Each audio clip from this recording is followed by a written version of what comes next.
Pour faire le portrait précis de Cédric Jubillard, suspect numéro 1 dans la disparition de son épouse Delphine, infirmière de 33 ans de Cagnac-les-Mines, les juges décortiquent ses interrogatoires. Parmi ses déclarations, se trouve sa réaction après les propos d'une personne travaillant dans l'école de son fils aîné, qu'il a entendu proférer des insultes envers la mère de son enfant.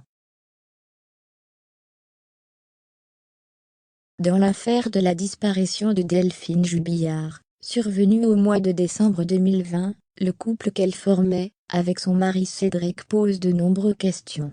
En l'absence de preuves imparables, les juges d'instruction doivent cerner l'homme qu'elle avait épousé, et avec qui elle a eu 2 enfants, afin de comprendre le mieux possible ce qui a pu arriver à l'infirmière de Cagnac-les-Mines.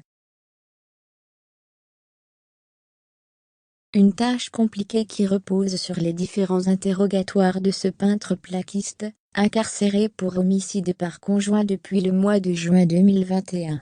Il est en effet pour la justice le suspect idéal.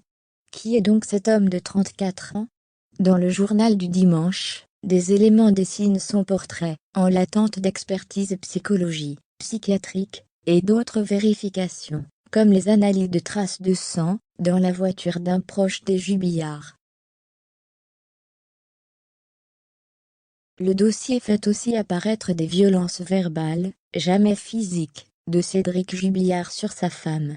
Des mots comme pute et salope, par exemple, entendus par une employée de l'école de Louis, que Jubillard justifie par un humour incompris. Lyon dans le JDD, qui a eu accès au 2e interrogatoire de cet artisan.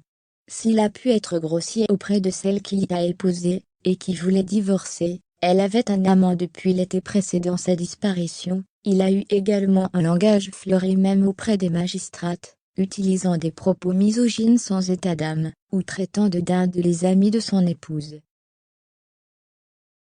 Sa relation avec son fils aîné, Louis, est également dans le viseur. Le petit garçon de 6 ans au moment des faits, est un témoin visuel de la dernière soirée connue de sa maman, affirmant qu'il a vu ses parents se disputer, et se pousser mutuellement. Son père n'est pas un exemple de bienveillance si l'on en croit son interrogatoire, où il a admis donner des coups de pied aux fesses de son enfant.